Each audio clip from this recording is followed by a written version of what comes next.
Bom dia, boa tarde, boa noite. Hoje eu vou falar então sobre um pouco sobre o evolucionismo de Darwin e seus erros, baseando principalmente num vídeo em que o Dr. Rômulo Machado, do canal Ciência e Filosofia, que é famoso, relativamente famoso, fez no TED Talk. E como o canal dele é só focado nisso e ele tem doutorado no assunto e tal, e tem muitos vídeos a respeito, eu vou falar só uma introdução aqui, baseado no vídeo dele, porque o assunto é muito importante. Apesar de eu ser formado em física, a biologia tem suas interligações com a física e, obviamente, com a metafísica e com a teologia, né? Bom, a teoria da evolução não começou com Darwin, mas era uma ideia que já estava permeando principalmente na França e a Escócia, bem antes de Darwin. No entanto, uma versão primordial do evolucionismo já existia desde a Grécia Antiga, com Epicuro, que viveu de 341 a 270 a.C., e isso nos é dado por Aristóteles, que viveu de 374 a 322 a.C., quando ele descreve a teoria de Empédocles, que viveu de 495 a 430 a.C., de como os seres são formados. Empédocles falava que no começo do princípio do mundo tinham várias partes dispostas e elas iam se aglomerando, e algumas dessas aglomerações davam em seres que não conseguiam sobreviver, como por exemplo uma parte de boi que misturava com a parte humana e fazia um homem com cabeça de boi, e aquilo certamente morreria até que enfim algumas partes corretamente se encaixariam e criaria o homem como conhecemos. Aristóteles refuta isso dizendo sobre a questão da natureza e da teleologia, porque o acaso não pode gerar isso, porque na natureza observamos que os seres têm uma tendência a produzir um fim sempre, ou na maior parte dos casos. As ideias de Empédocles e de Epicuro entraram na Europa no período romântico e parece que foi muito importante no iluminismo no século XVIII e XIX. Na Revolução Francesa, essas ideias começaram a se espalhar, principalmente a ideia de que o acaso pode gerar ordem, e que tem uma tendência da vida de passar de um estágio de simplicidade para um estágio de complexidade. Por exemplo, Denis Diderot, que viveu de 1713 a 1784, acreditava na evolução dos seres, e Erasmo Darwin, que viveu de 1731 a 1802, avô de Darwin e maçom, também acreditava. Charles Darwin estudou em Edimburgo, na Escócia, que era um dos grandes centros iluministas e já estava em contato com todas essas ideias evolucionistas que permeavam a sociedade.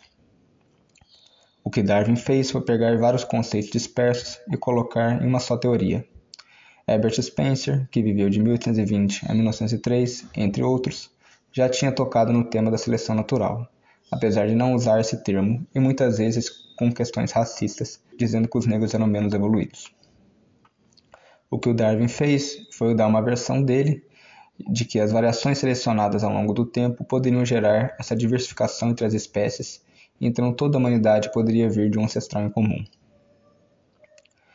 Ao mesmo tempo, Alfred Wallace, outro biólogo, teve a mesma ideia quando teve um delírio de malária em casa. Os dois eram naturalistas e viajavam muito, mas Wallace escreveu suas ideias antes de Darwin e mandou para ele o trabalho. Darwin ficou em pânico ao ver que alguém escreveu antes dele. Mas como Wallace era um sujeito simples, ele acabou ficando esquecido, enquanto Darwin era da elite vitoriana e deu um jeito de publicar em Oxford com um marketing muito melhor. Hoje falam que o evolucionismo de Darwin está em crise, mas ele sempre esteve em crise. Ele foi apoiado porque Darwin tinha certo status e poder, tinha amigos poderosos e também pelo cunho anticatólico da teoria. Darwin larga o catolicismo em parte pela morte da filha e em grande parte pela sua teoria da evolução, e muitos de seus amigos eram ateus, porque Darwin não tinha evidência quase nenhuma. No seu livro, ele admitiu que o registro fóssil era extremamente contra sua teoria, e ele botou a esperança que o registro fóssil seria completado ao longo do tempo. Em outra parte, ele admite que a ideia de seleção natural criar um órgão tão complexo como o olho humano é absurda. Ele não sabia a origem da variabilidade, que diz que alguns animais têm algumas variações acidentais, e aqueles que melhor sobrevivem, ou sobrevivem com maior frequência, reproduzem ou deixam mais descendentes. Eles vão passar essas variedades para frente e aquela variedade vai aumentar em proporção na população dessa espécie. Mas ele não sabia de onde vinha essa variação. A seleção natural não é um processo criativo, mas é simplesmente um efeito, e ela não causa absolutamente nada. A ideia de Darwin de hereditariedade era completamente errada, porque ele achava que tinha uma espécie de homúnculo que pegava uma cópia de cada parte do corpo, passava para o esperma, enfim, uma ideia completamente errônea. E a genética, com Gregor Mendel, que viveu de 1822 a 1884, só foi descoberta quase 50 anos depois, sendo que Mendel era um frade agostiniano.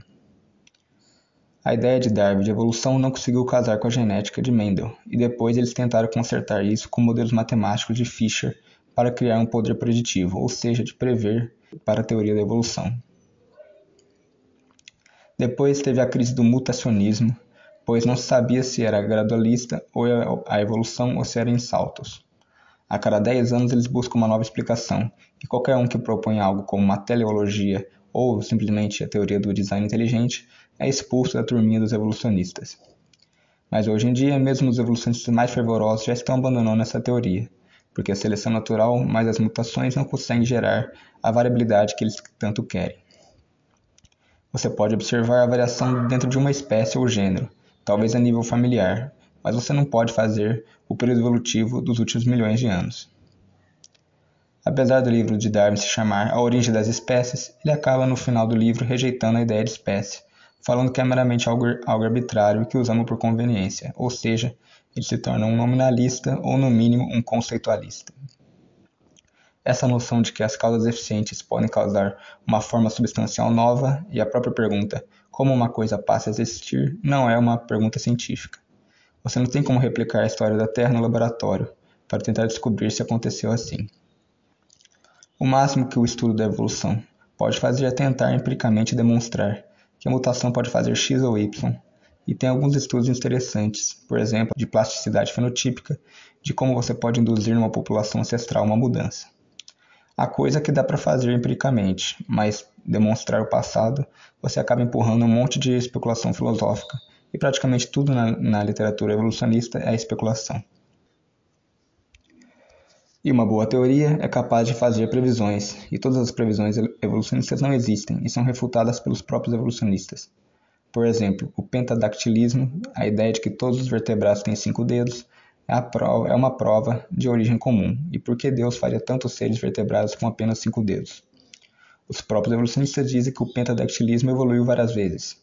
Outro, por exemplo, é a ideia dos genes homeobox, que são genes que controlam o desenvolvimento. A ideia darwinista é que haviam pouquíssimos genes conservados entre todos os seres. Se você olhar para o final daquela árvore filogenética, os bichos no topo da árvore seriam geneticamente muito distintos se eles estivessem nos lados opostos da árvore, ou seja, eles teriam que ter caminhos evolutivos distintos. De repente, eles acharam que toda a base do ser tem uma certa similaridade do ponto de vista genético, ou seja, a narrativa mudou porque a hipótese foi refutada. Ou seja, a teoria da evolução sempre evolui para nunca admitir que está errada. É só ver que o pessoal nem precisa ser a galera criacionista ou usa os argumentos metafísicos de São Tomás e por assim em diante. É só ver que a simples galera do design inteligente já é o suficiente para ser banida da ciência oficial do regime. E eles não conseguem publicar, são marginalizados, perdem cargos, são ridicularizados, etc. A homologia, por exemplo, já parte do princípio dos seres serem aparentados, ou seja, já parte da premissa do evolucionismo estar certo. Então você não pode usar a homologia para provar a evolução, porque senão você cai no argumento circular. Além disso, várias vezes as semelhanças não vão indicar parentesco. Aquilo que é similaridade, ele fala que é parentesco, mas se não é, tudo bem, vira convergência. Além disso, com o iluminismo, explicações não materialistas foram removidas da ciência, o que é um absurdo porque toda teoria científica não é materialista. Além disso, se adotou um naturalismo metodológico, em que qualquer hipótese que não contemple uma causa totalmente material vai ser completamente eliminada. Além disso, com o iluminismo, os cientistas se tornaram deuses incontestáveis, e podemos ver isso atualmente com o que os cientistas, entre aspas, disseram, por exemplo, sobre o lockdown, onde começa e termina a vida, o que eles dizem é a verdade absoluta e acabou, né? O que nós temos de evidência é que as espécies biológicas conseguem divergir no sentido que mutações podem gerar algum tipo de adaptação, porém, até onde sabemos, todas essas mutações, ainda que sejam benéficas, esse ser benéfico é problemático. Por exemplo, vamos supor que o urso polar tenha descendido do urso pardo americano. Ele provavelmente foi. O urso consegue distribuir melanina pelo seu pelo e você pode ter alguma enzima e parte desse processo de produção de melanina que se quebra por uma falha genética ou mutação que inviabiliza alguma enzima e parte do mecanismo molecular. Portanto, o urso deixa de fabricar melanina. Mas ainda que seja uma quebra, não há criação de nada, mas sim uma perda. Aquilo pode servir por acidente para a sobrevivência do bicho, caso ele esteja localizado no ambiente correto, como mais frio e mais branco por causa da neve, que facilita a sua camuflagem. Nós, católicos, sabemos que só Deus consegue criar formas substanciais, então o problema de origem é um problema filosófico-teológico, e não tem como a ciência empírica demonstrar isso. O que os evolucionistas dizem é que mudanças acidentais acumuladas por longos períodos de tempo geram mudanças de forma substancial. Eles têm algumas evidências empíricas que isso acontece? Não. Eles têm eventos de diversificação que não saem de gênero, como peixes com mudanças que já existiam no ancestral em potência, que se já manifesta ali por conta da plasticidade, ou uma mutação que quebra alguma coisa, deforma e gera esse tipo de vantagem acidental. É isso que nós temos, o resto é extrapolação metafísica. Alguns afirmam que Pio XII, na encíclica Humani Generis, fala que desde a década de 50 a Igreja trata o Gênesis de forma poética e que a evolução foi reconhecida como verdadeira. Talvez Pio XII tenha cedido muito, mas o que aconteceu é que, devido à grande pressão modernista da época, o povo distorceu muito do que ele disse, porque ele disse que permite que seja investigado o processo evolutivo em relação ao surgimento do corpo do homem, desde que os dois lados sejam ouvidos e que as evidências sejam coletadas de forma íntegra, que seja lógico, dentro dos limites da disciplina, que haja representação honesta de ambos os lados, etc. Mas nenhum evolucionista seguiu o Pio XII de fato, porque a ciência extrapola o seu domínio e faz afirmações filosóficas ao invés de empíricas. E porque Pio XII falou que a alma humana não foi criada por processos materiais, mas sim por Deus. A tradição católica sempre defendeu que Adão e Eva e o Gênesis eram algo literal. Não que Pio XII não tenha dito isso, porque ele disse que a monogenia não pode ser discutida. E essa ideia de que você pode explicar materialisticamente os processos de surgimento do corpo do homem e da alma deixa Deus com um dualismo cartesiano de Descartes, ou seja, não tomista. A tradição tomista diz que Deus criou o homem a partir do limo da terra. E que só Deus pode criar algo mesmo porque o próprio ato de criação é a partir do nada, ex nihilo. O que acontece, que pode acontecer na evolução, é geração ou corrupção. Ou seja, não é a partir do nada, não é ex nihilo. O criacionismo fala que tudo foi criado em 6 dias. E o criacionismo progressivo aceita a idade geológica da Terra e do Universo. E tem os evoteístas que acham que a evolução como um todo é aceitável e Deus só funciona como uma causa sustentadora. Se você é um criacionista progressivo e que acredita que tudo foi criado por Deus, só que os 6 dias são só uma analogia para os 4 bilhões de anos da Terra, isso não é condenado pela Igreja. Se você é um criacionista que acredita que tudo foi criado em 6 dias literais, também não é condenado pela Igreja, inclusive a maioria dos pais da Igreja acreditam nessa ideia. Então você vai ter que aceitar que provavelmente seres humanos e dinossauros conviveram juntos. Já o evoteísmo é heresia condenada pela Igreja. Inclusive, essa noção de ter uma gosma no começo de tudo e evoluindo naturalmente, esse animismo que se dá à matéria, que ela por si própria consegue ir aumentando sua complexidade e ir convergindo, você já vê que tem um misticismo por trás. Então é óbvio que existem elementos gnósticos ou panteístas no meio da teoria da evolução. Além disso, a ideia do acaso sendo o motor da complexidade da evolução, isso já tem entre os atomistas e semi-ateus da Grécia Antiga. Outra questão é sobre aqueles experimentos clássicos de Oparin e Haldane de recriar a suposta condição da Terra primitiva para formar os aminoácidos, que são elementos que formam as proteínas. Mas dos aminoácidos para a célula, a complexidade é muito maior, e cada vez que a gente descobre mais coisas sobre a célula, a gente vê o quão complexa ela é. Isso é tudo do ponto de vista empírico, que trabalha com probabilidades. Do ponto de vista metafísico, isso tudo é impossível, porque você não pode ter uma causa não viva gerando um ser vivo, porque é um salto ontológico. Mas mesmo do ponto de vista empírico e probabilístico é uma coisa bizarra, porque a sua parede celular da mais simples célula é de uma complexidade gigantesca. E nem usando toda a tecnologia moderna, IA, computação quântica e o escambau, e as maiores mentes do mundo, eles não conseguem criar vida e nunca vão conseguir criar vida no laboratório. Além disso, a teoria da seleção natural de Darwin veio de Thomas Malthus, que era uma teoria econômico-social, e muito de sua teoria evolucionista não veio nem da biologia, mas de outras disciplinas.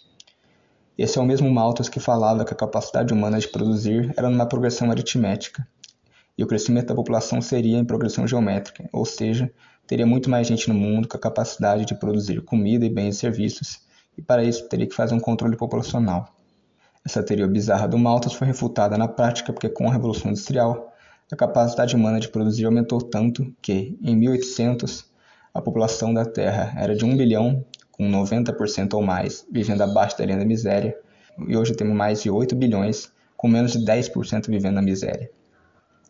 Mas essas ideias de Darwin e Malthus serviram muito bem às políticas eugenistas, racistas, de limpeza étnica, para extermínio de raças inferiores e espécies menos adaptadas que irão sucumbir naturalmente pela seleção natural, que gerou ideias péssimas e genocidas como o apartheid, o nazismo, o fascismo, etc. Bom, então é isso. Isso foi uma breve introdução. Vejam o canal do Ciência e Filosofia do Rômulo Machado. Obrigado a todos que assistiram. Até mais.